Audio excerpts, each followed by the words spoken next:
Welcome back. Pankaj Pandey also joining us now. Pankaj, good to have you with us. Let's kickstart with a couple of those counters that are also in news this morning. We've been tracking a little bit of the action on IT names and how they've gradually been making a comeback. Remember, we're also seeing the dollar strengthening now, bringing back some of these names into focus on the back of that as well. Want to get your strategy currently with regards to tech, and also within that, a couple of the names on your radar?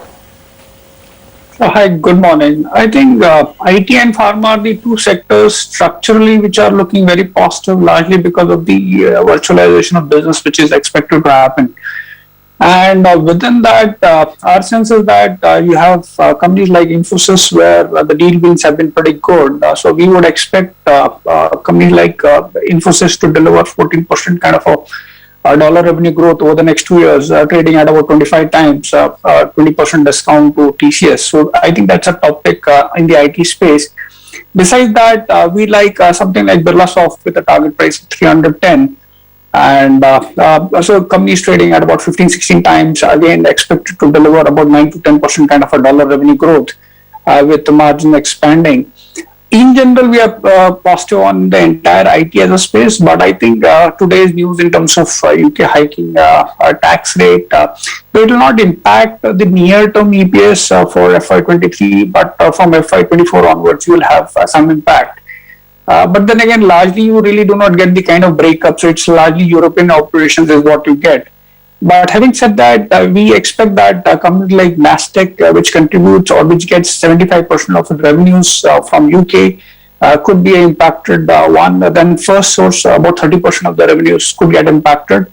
And in addition to that, Tech Mahindra also has a sizable presence of about nearly 25% revenues coming from UK. So I think some of these names could get impacted near term. But structurally, I think we would expect that the deal wins will keep getting better and with better execution going forward. Our sense is that the IT, one of the sectors, will continue to sort of deliver good. I think last 10 years also they have sort of outperformed most of the sectors by a good mile.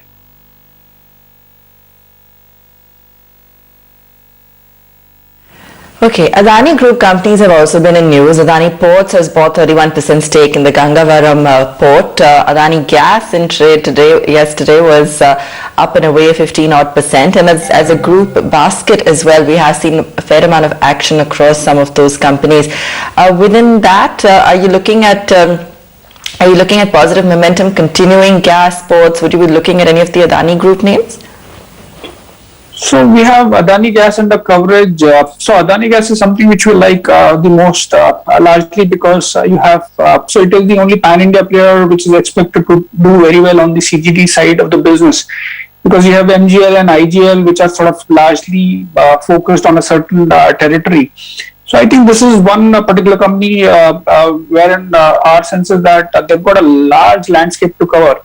But the challenge is that so this company trades quite expensively, so I think we've seen a good run up in the stock. But from a structural perspective, we like this stock a lot. Then I think within Adani, we are looking at Adani Ports largely because our sense is that the DFC will get started from April 1st, 2021. And that will be a good tailwind for the entire or some of the logistics players like Gujarat Pipavav Port, Concor, and Adani Port. So I think we like this these set of companies in the entire logistics as a space. So I think with the kind of manufacturing expected to sort of pick up, I think Adani Port is sort of building up huge capacities. So from a longish perspective, it's a good annuity kind of a business. Valuation, again, we need to slowly check. But so it's a good long tail opportunity what these companies have got. We like the entire space, including Adani Ports.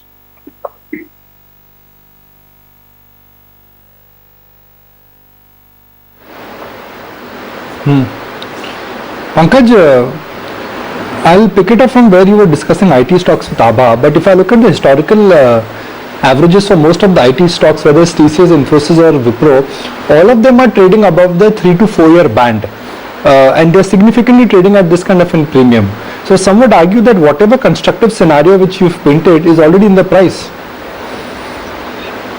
So you're right, Nikunj, to some extent, yes. But I think what also needs to be seen is that, see, IT as a sector was growing at 8 to 9 odd percent. But what is expected now is that the growth rates will be sort of elevated in the range of 14 to 15 odd percent. That is what is expected for tier one companies. Now, what is also our sense is that probably going forward, you'll see the deal sizes getting bigger, and that should provide a decent tailwind in terms of growth. So you could have an element of positive surprises there. And I think besides that, margins are expected to remain elevated levels despite some of the companies facing challenges in terms of manpower. So from that perspective, I think IT still looks good, can positively surprise. I don't think we will see a reversal of this trend as to businesses not sort of doing virtualization of business or as a trend not picking up, even with the expectation that largely things will normalize in the second half, especially in a big country like US.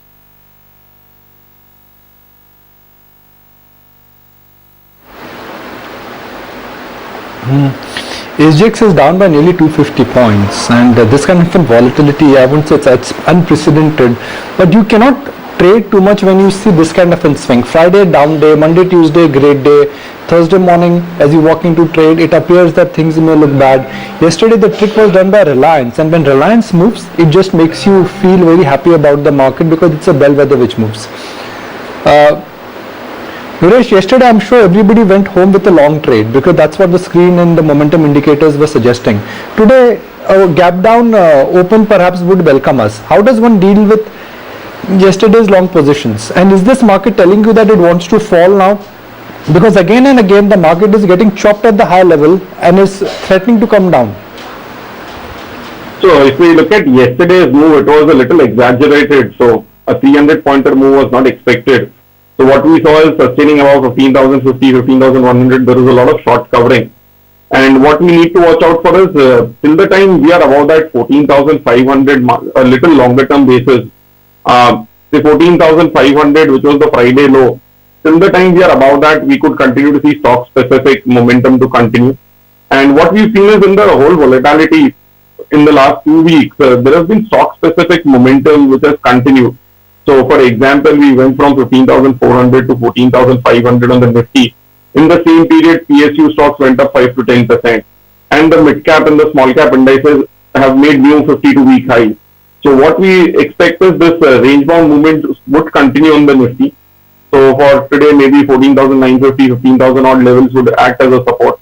And going forward, also till the time we are above 14,500, we could continue the stock specific momentum. Overall, what we are getting into a period is choppiness on the large cap, some day short covering, some day shorts being built up, and stock specific momentum to continue. So we may review our stance if we start breaking below that 14,470, 14,500 lows of Friday. All right, to the top 5 stocks to watch out for in trade. Adani Ports, the company has announced that they've acquired 31.5% stake in Gangavaram Port or GPL near Visakhapatnam, which is currently held by private equity investor Warburg Pincus.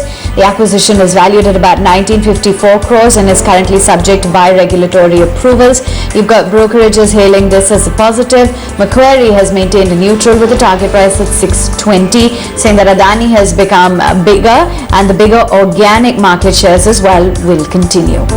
Moving on then, Mahindra Logistics in the limelight as the company along with Bajaj Electricals has signed a pact. This is for innovative logistics optimization, and the total contract value will be in excess of 1,000 crore rupees over the next 5 years. Asian Paints on the radar. JP Morgan maintains an overweight rating with a target price at 28.50 a share, saying that the Asian Paints stock has been weighed down by 2 key concerns related to the crude-led inflation as well as the potential increase in competitive intensity, but they will continue to remain buyers on any weakness in the stock. Econ International, it's been in focus on the government stake sale plan, but today it's in the news as the company has been awarded the work for the replacement of the mechanical signaling at various locations in Moradabad, and the expected completion cost is at about 187.8 crore rupees. And VST Tillers is in focus too, as the company has entered into a share purchase agreement for an investment in Series A preferred stock of Zimeno company, which is into the development of electric autonomous tractors. Watch out for these stocks in trade. But getting a move on then, today we've got a report from Morgan Stanley on PSU banks. Let's find out what they say when it comes to the valuations as well as which stocks they'd like to pick out within the PSU universe. Take it across then to my colleague Vivek, who joins in with a heads up. Vivek? Well, Morgan Stanley today has written a very interesting note on the entire PSU banking basket. In fact, what they've done is looking at most of the state-owned entity banks. What they're saying is that all of the balance sheets for these banks have actually improved quite significantly, and bad loan formation, according to Morgan Stanley, for these banks should actually moderate going forward. What they're saying is that at this point of time, they continue to prefer SBI, and they're seeing continued structural challenges in other state-owned entity banks. What they're saying is that these challenges could limit re-rating going forward, despite the fact that most of these banks are trading at very attractive valuations and are significantly undervalued when you're comparing it to the private peers. What they're saying is that valuations are cheap, and which is why they went ahead and upgraded Bank of Baroda as well as PNB to an equal weight stance.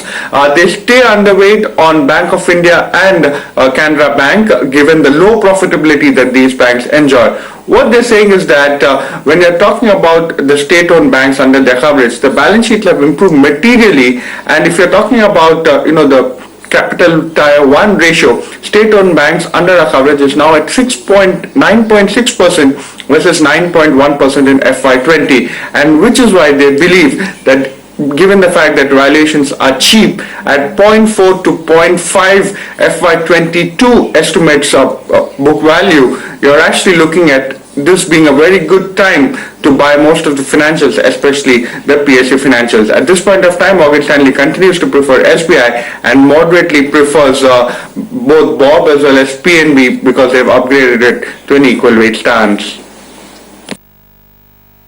Let's find out what Morgan Stanley as well has to say when it comes to steel prices, which are in focus, and which companies within the metals universe they believe has the maximum potential.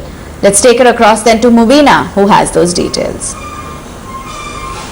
Well, it looks like another round of steel price hikes is on its way, according to Morgan Stanley. Indian steel producers are expected to increase prices supported by stronger demand as well as higher international prices. Remember that in this last few weeks, we have seen another round of a lot of activity in especially Chinese steel prices, and this could be yet another tailwind to the full quarter realization assumptions for all steel companies under coverage, but Morgan Stanley sees maximum potential for two companies, Jindal Steel as well as Steel Authority of India.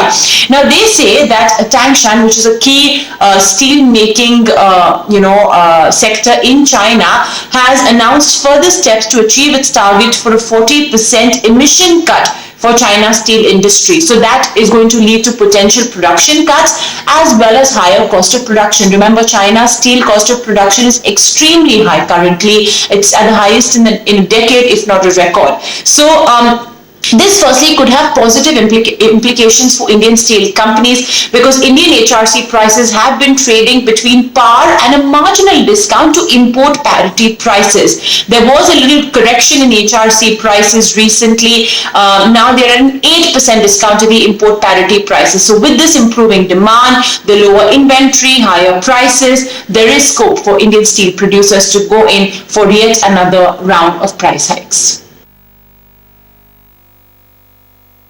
Okay, Mubina, we'll leave it at that. Yesterday, of course, turned out to be a very strong day for the entire metals basket. Big breakouts on most of the metal index constituents, Tata Steel, Hindalco, they were all holding out just very, very smartly. But right now, what you're seeing is a very different picture. The sensitivity to US bond yields is getting only aggravated. You've got the SGX Nifty staring down in excess of 250 points. In fact, around 270 odd points, that's where the SGX Nifty is. Kunal, as the sensitivity to US bond yield increases, so does the volatility in the markets. Do you think we could completely give up all of our yesterday's gains?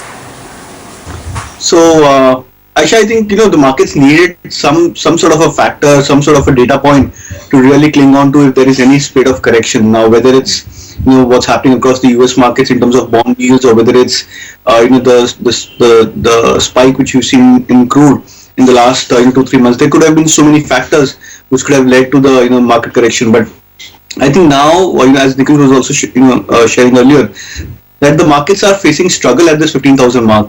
So in the last 1 month, we've seen almost 2-3 attempts towards 15,000, 15,400, and at the same time, we've also succumbed to some periodic corrections as well, even though they have been sharp.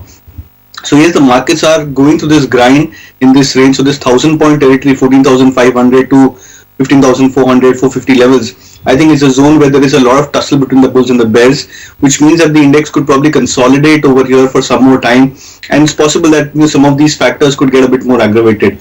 Now, the concern which actually is emerging is from the global market charts, because when I was looking at the charts for Nasdaq, etc., Nasdaq for the first time, I think since March 2020 low, has formed a bearish head and shoulder pattern. So just on the global equity front, there could be a possible that you might see some cool off happening or a corrective wave coming back into the global charts yet again. And I think if that happens, then there's possibility that our markets also go through a corrective phase is also a very high probability. So I think wouldn't be surprised that we probably come back to that 14,500, 14,600 level as well if the global market correction sort of intensifies.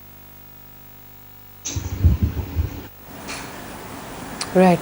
Nilesh, what's looking like the weakest link to you? Because yesterday what propped up the markets was everything from private banks, metals, to even blue chips like Reliance Industries, which shot up over 4.5%. On the way down, could it again be these sectors which are going to drag lower? Or do you think within this pack, something could be resilient still? So overall, expecting, say, till the time we don't break below 14,800, I would not be looking out for, say, weakness further. So the last 2-day lows, one is at 14,760 and yesterday is at around 14,995.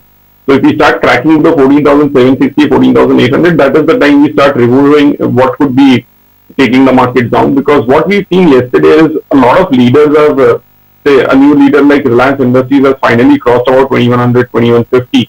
So till the time it doesn't go back below 2100, it cannot be a case for it to actually take a knock on the lower side. So for now, we would wait and watch and say if we start breaking 14,800, then we take a call on the leadership shifting. But overall, the expectation remains the same, wherein we'll keep finding support somewhere around 14,950 for today and then 14,800. But stock specific action could be more on the broader market side. So index is now getting into a range wherein it is not able to make momentum moves on either side. So like we broke below 14,630, we could not crack. Now we broke above 15,170 just a day back, and today we are not able to hold on to it. So that clearly shows that we are getting into a consolidation on the Nifty. Sector rotation would continue. So yesterday, for example, a move was exaggerated. We went up 300 points thanks to a few of the large weights doing well. So overall, what we expect in this period is we'll keep seeing flip-flop moves on both the sides on the Nifty, but the broader market action could be stronger. So the day we have a positive uptick on the Nifty, there will be much sharper moves on the mid caps and the small caps.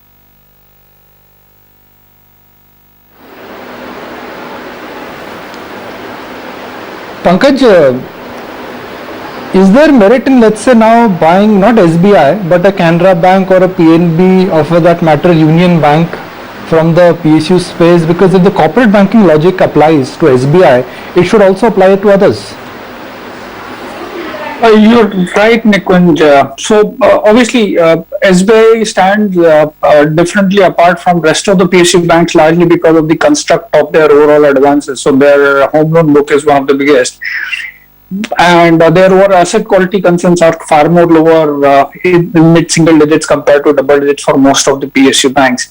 But in other PSU banks, I think what we have seen is that even, say, for example, in case of Bob, even after the fundraising, we have seen book value sort of going down because of the dilution happening.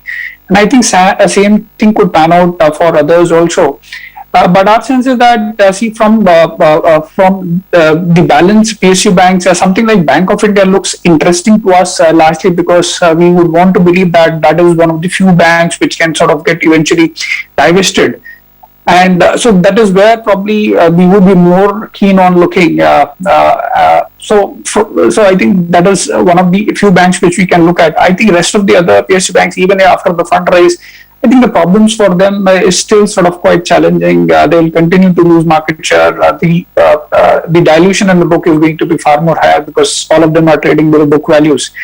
So I think while there is a good momentum, but structurally I would not be chasing any of these names. I think Bank of India could stand apart if we gather more information in terms of when it can be sort of divested, because it was not part of the merger process.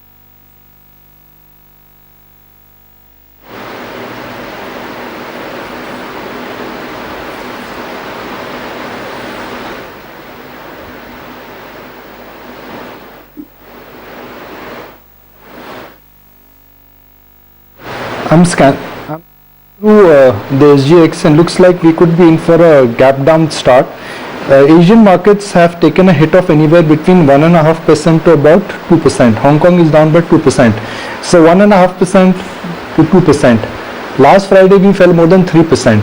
We have managed to regain a lot of the collateral damage which happened. But the problem is that you are getting into what could be called as a level at which the give and take has started. This market is no longer cheap. Temptation to book profit after the recent run-up is large. There are no triggers now because you pretty much know the bent of the earnings season. If at all, this time the earning expectations are very high, and any kind of disappointment could run into some kind of selling. So what could drive the markets now? Will it be liquidity? Will it be earnings? It cannot be valuations. Or will it be pure under ownership by lot of HNI and retail guys? Pankaj, which are the three stocks where you've seen maximum retail participation on the long side, and three stocks where retail investors are selling or they're going short? So I really do not have a cut like that to sort of say that which retail stocks have the highest retail participation, but and vice versa. So I really do not have an answer for this question. But our sense is that earnings, we have seen a good positive surprise in this quarter, and it can still sort of surprise on a positive side. The case in point is, say, for example, a paint. While the overall revenue recovery has been good, but our sense is that it's not only pent-up demand which is going to drive. So from that perspective, I think we could see earnings sort of surprising on a positive side. I think the other thing is that liquidity is expected to remain good.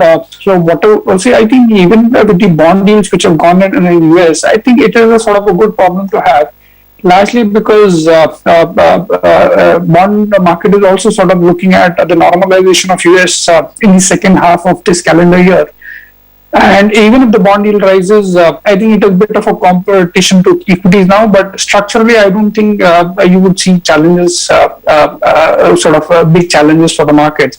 Shallow correction can happen, but structurally I think mid cap and small caps are looking particularly very attractive given the fact that they have not really sort of performed that well. So our sense is that that is where we will see the maximum earning surprises and upside potential as well.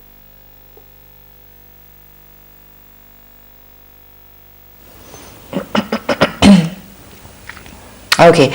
A couple of other comments coming in. Krishna Kumar spoke with us on how he continues to be bullish on the domestic cyclical space. We'll play out his view for you in just a moment. And Ajay Srivastava also on gig economy stocks like India Mart, Affle. Listen in.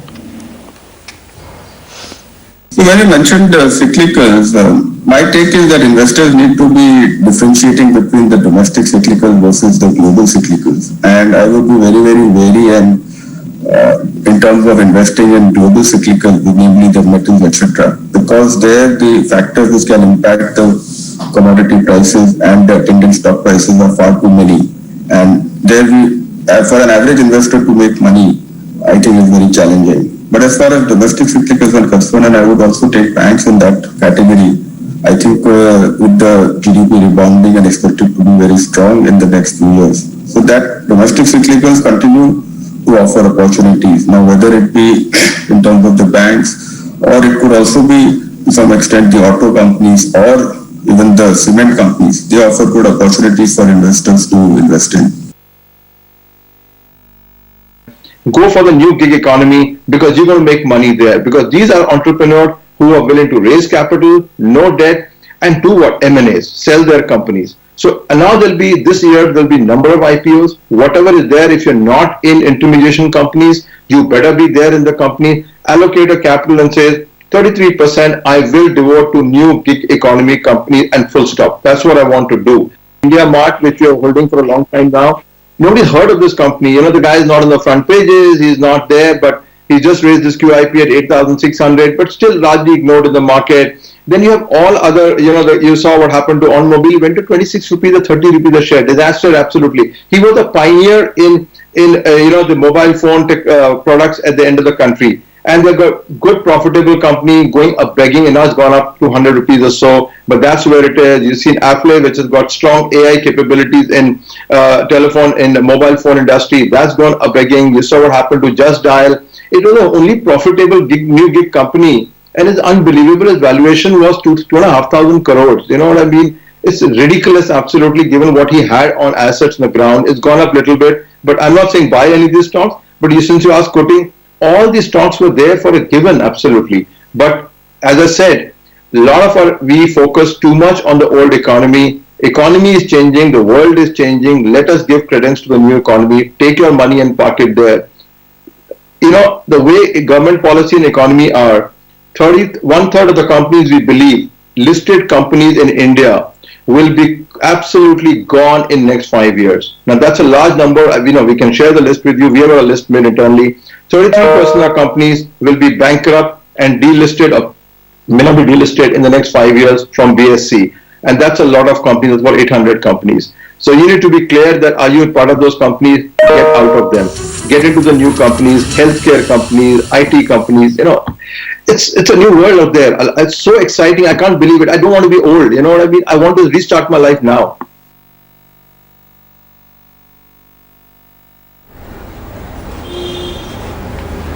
All right, let's find out what the pre-open rates are. Do remember, it's been quite a washout for the global markets, particularly in the US. Well, for now, you could say the Sensex is off by about 250 plus points. For the Nifty, we're just about holding on to the green by 40 odd points at 15,270 levels. Let's reconnect with our charters. What are their top mid-cap ideas this morning? And Nuresh, what are you flagging off?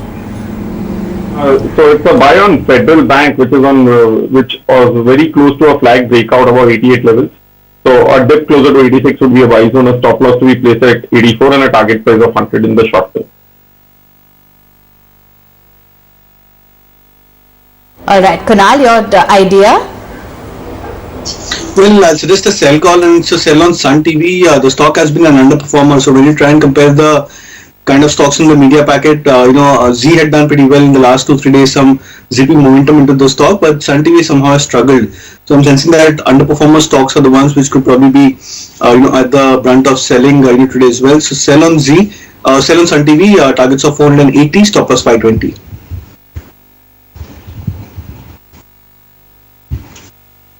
All right, those are some of the top mid-cap ideas to watch out for, but let's also map out how the index has performed. The recovery from the lows of Feb 26 has been absolutely stellar. For the index itself, the year-to-date gains have been about 8.7%. Let's take it across to my colleague Jayesh Khilnani, who joins in with the details. Jayesh? Indian equities have been ranked outperformers so far since the start of this year. Despite some turbulence in the last 1 week or so that we've had, the Nifty has managed to deliver positive return of 9%. But it's not only just India. Some of the other Asian indices also have delivered handsome gains. The Hang Seng as well as the Nikkei have surged about 6 to 8% each, while the Kospi has also managed to surge more than 5%. But it's the developed markets that have lagged behind. You have the CAC, DAX and the FTSE, which have gained about 2.5 to 5%, while the American indices, Dow Jones, S&P 500 200 and the Nasdaq Composite have surged about 1 to 2% each. But the recent turbulence that I'm referring to was the one that we had last Friday. From that day's low also there has been a handsome recovery that we've had. So the Nifty has managed to recover more than 5%, while the Nifty Bank has also managed to recover 5%, and similar has been the case for the broader market indices as well. Sectorally, you have the metal index along with the IT space, which has surged about 6 to 7% each, while the ones that have lagged have been the pharma as well as the FMCG pack with about 4% gains from Friday's low. But there are a few factors that you have to keep in mind while looking at the growth story in India. Of course, the FII money continues to chase Indian equities. So far this year, we've had more than $5 billion in terms of FII inflow, and of course, we had the finance minister presenting the growth-oriented budget for this year itself. And there has been an earnings pickup that we are witnessing in the last couple of quarters. In fact, the last quarter, the Nifty clocked the highest quarterly EPS for itself in Q3 of this year. And on the vaccine front, there has been the drive has been picking up, because India has now become the 5th highest country by the number of doses that have been administered to the population.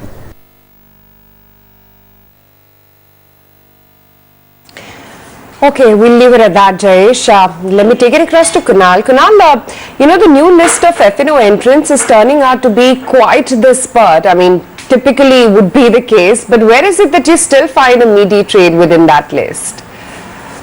So yeah, I think many of the stocks have done pretty well. And typically, actually, what happens is the first day of the fresh series, when these stocks they generally typically come into F&O, is where you see some increase in open interest and towards specific names at least. But what happened on Friday was the markets gapped down, or rather went down significantly. So you saw a lack of interest on that day. But I think start of this week is when the markets bounced back sharply. These stocks have seen a strong pileup of open interest. So I think names like Granules I think has consistently seen good amount of open interest built up. And Aarti Industries has been one of the other stocks which has also seen some consistency in open interest built up as well. But yesterday there was some marginal signs of some long unwinding and marginal shorting in a few of the names like Pfizer, APLL, Deepak Nitrite, etc. So probably I would sense that these stocks will also go through a corrective phase. But I think if I have to pick and choose a few of the stocks from the new category, then I think NAM India, which is Nippon Asset Management, has been one stock which I've also given a buy I think a couple of days back as well. So that looks very attractive, and Granules as well, the stock which has bounced back sharply from its closer to 200 moving averages and support levels. I think that stock also looks fairly attractive. If these stocks provide any kind of a correction, 5 to 7% odds over the next couple of days, then as a bounce back trade, I think these could be good opportunities to trade upon.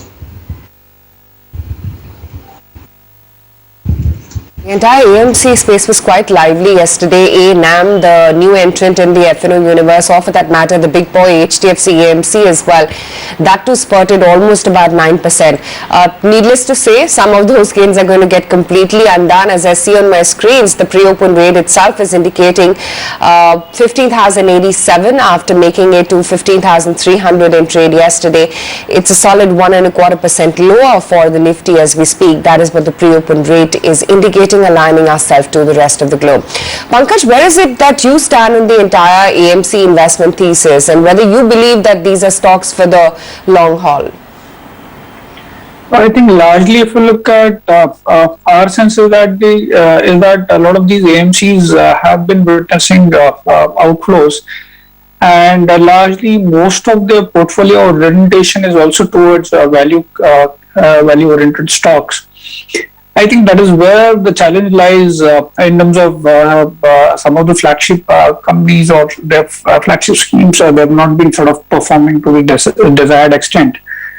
So I would prefer more of life insurance companies compared to AMCs in the non-lending space. I think insurance is something where we expect that the ticket sizes could go up.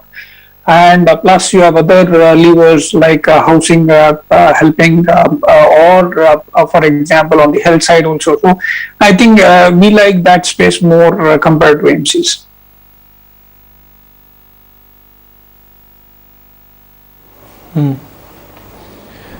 Naresh, while markets may be in for a gap down start, there are some stocks which you really want to buy on a gap down. Would you continue to, let's say, advocate our viewers that they should still buy metals, especially steel, Tata Steel, SAIL, JSPL?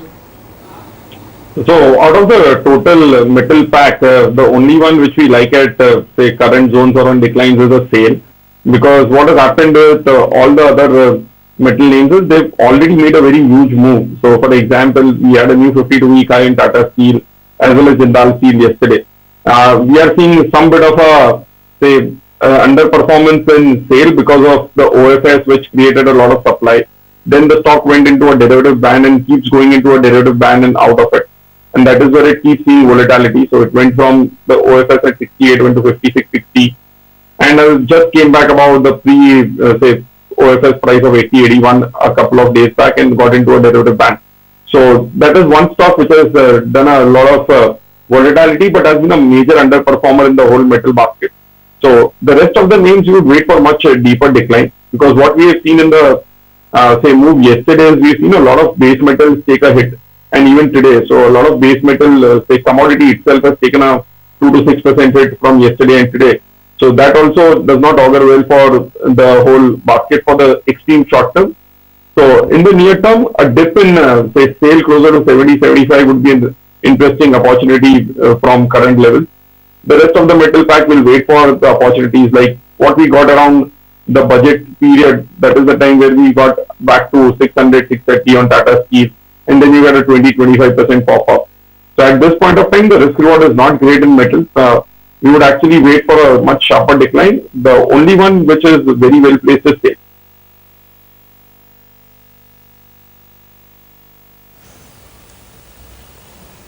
Okay. Kunal, given the kind of momentum we've been seeing in the broader markets as well, apart from a couple of the picks that you've shared, where else would you look for opportunity right now, even among some of the preferred players?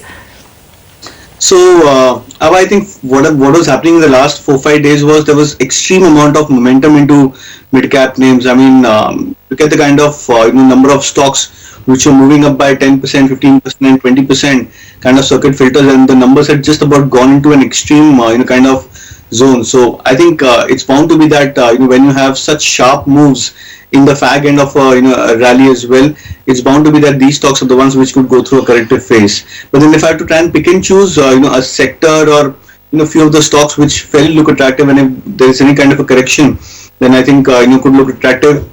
I think it's still from the PSU basket. So a lot of the stocks from the PSU basket which managed to break out of their year-old downtrend kind of patterns, I think are the ones which are fairly looking attractive. So even though this month has been this month and the previous month have been two of the better months for the PSU basket overall, I think there are a lot many opportunities in that space as well. So whether it's Shipping Corporation of India, Engineers India, which has given a very recent kind of a breakout, BHEL, which also looks fairly attractive on the charts as well, especially with the last 1 week or 10 days of price uptick of almost 20% from its lows of 40 odd levels. So I think there are a lot of opportunities in play over here, and traditionally as well, this is typically a very low beta kind of or a moderate beta kind of a sector. So even if the markets go through volatile phase and then tend to settle out as well, you could probably find a lot more better opportunities over here rather than looking at too much of a riskier or a high beta kind of a pockets outside. So I think if I can choose, I think the first priority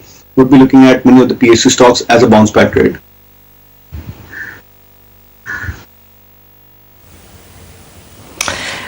Okay, let's get you a look at some of the other news triggers this morning. Just around a month before Tamil Nadu is scheduled to go to the polls of the 234-member assembly, expelled AIADMK leader VK Sasikala has announced her retirement from politics. In a sudden announcement, she urged Jayalalitha's true supporters to work unitedly to defeat the common enemy, DMK, led by MK Stalin.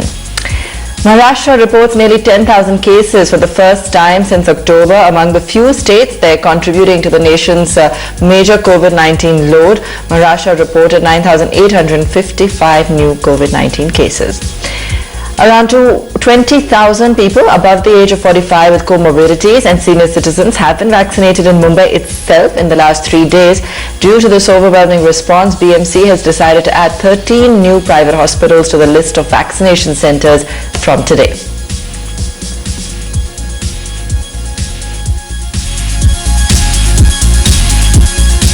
Okay, that's a flavor of what's happening across the nation as we gear up to a gap down start. Pankaj, thanks as always for taking the time out. We'll let you go on that note. Let me also take it across to Samir Arora, find out what stocks interest him right now in this market. Even if you look at the paint industry, for example, you will have high numbers, but if the total paint demand for the 2 years does not change, and all that happens is that the paint in the growth that was supposed to happen, say in the COVID period has got postponed to now, then by definition, even if the overall demand is the same, when you look at it purely on a year-on-year number, the numbers will be lower. I'm talking about paint in the sense because paint looks like having a defined market that so many people want to paint, and it got postponed and nothing else happened to it. Similarly, in cars and all, I have always maintained we don't have any auto stock other than a truck, HCV, because basically we think that the industry has been disrupted. If you don't believe it, it is in today's Singapore papers also that over time we are going to become a car light economy. We means not India but the world in general. And my whole thesis is that a large number of stocks do well, like 70, 80, 90, 100 stocks do well each year. Therefore, we will buy only those stocks which we believe have both a big picture, longer term story and a shorter term story in terms of general month to month or year to year numbers. There is no need to say, because for example, many people tell me, oh, you did not buy this auto stock and it was up 25%. I said true, but it is not that money was kept in a bank and therefore we lost 25%. We bought something else and maybe that also went up either 20% or maybe 30%. Because the point is we will buy what works for us in terms of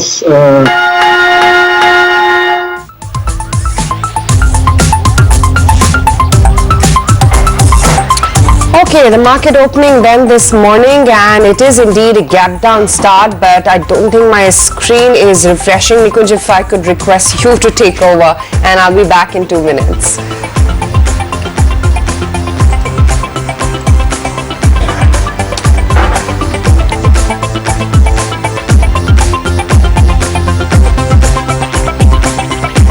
Happening in the market right now, and what really is putting pressure, if we can just bring up the list of losers. Yesterday, remember, turned out to be a great session for the entire metals pack. So let's see whether metals are beginning to cave in, or is metal as a trade actually resilient. Remember, yesterday from the likes of a Tata Steel to a Hindalco, they were all holding out very, very smartly in trade. And that is one pocket that you're going to look out for. Also Reliance, with the kind of leg up that you had from Reliance and over 4.5% move coming in the stock alone, let's see where Reliance as well is up to in trade, or for that matter what's happening to private banks and whether they are the ones, which has typically been the case since the post-budget rally, that on the way down as well it's been banks and on the way up as well it's been banks. So let's see whether banks are really the ones which are dragging the markets lower. ICICI Bank, Axis, Kotak, HDFC Bank, SBI will just come up for you on your screens. Abha, what else are you spotting?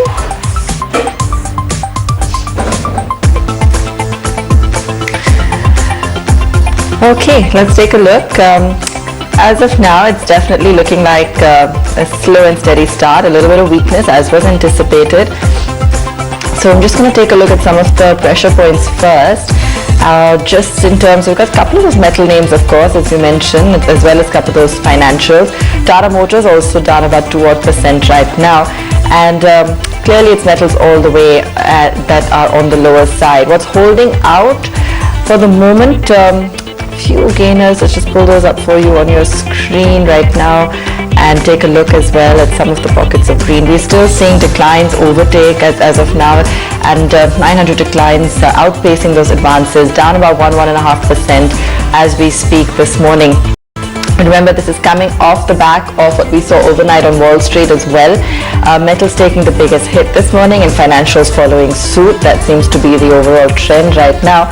Some stocks holding out. Gujarat Ambuja Exports is up 7-8%. Deepak Nitrite, ONGC is holding out. Sun Pharma, Adani Group names, in fact, a couple of them, and an IRCTC are showing up just off the bat. Aisha. Yeah, metals are dragging and banks are dragging. The sectors which were on the way up yesterday. By the way, we're down 215 points for the Nifty futures, 15,083 after a print at 15,300 plus yesterday. In fact, it's almost an inverse move of what you saw on the screens yesterday, with only 15 names standing to the advances and 143 to the declines. Remember, yesterday it was the exact opposite picture than what you're seeing this morning. The only handful of movers, Deepak Nitrite back in the green, 3.5% higher. Adani Ports, Concor, IRCTC and ONGC. So clutch of new F&O entrants, oil sensitives and PSUs once again, which are taking the lead. Nalco, HDFC Bank, HDFC, SAIL, Tata Steel. These are your big drag points. Kunal, almost reversed all of yesterday's gains. Around 15,050 is where we actually saw the big move happen. 15,084 now. Do you sense any rebound could happen in the late hour perhaps today? Or do you think today is going to be a weekday largely? Yeah, Aisha, I think surprisingly the gash towards the gap down is not as intense as probably what the SGX Nifty and the Asian markets had sort of painted. So many of the stocks like the high beta pockets have not opened on a severe kind of a gap down. They were down just a couple of percentage points, and some of them are actually going through a recovery mode as well.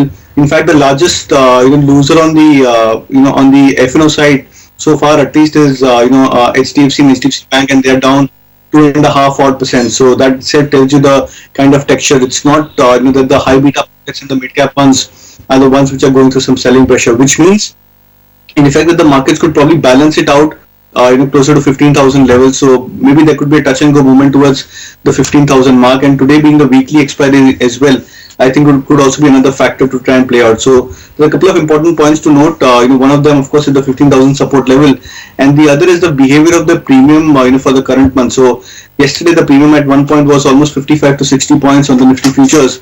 That at the start has come back to almost 25-30 points. So we need to see whether there is narrowing of this premium or an increase of the premium. That could probably tell the direction for the markets for the rest part of the day.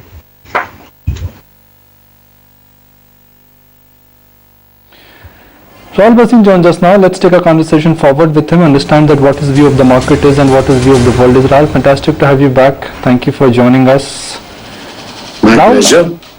From a belief that markets would remain in a ultra low interest rate regime where bond yields will remain low, below, in and around 1% for a long period of time, there is a sudden departure in market positioning. Now that yields are strengthening,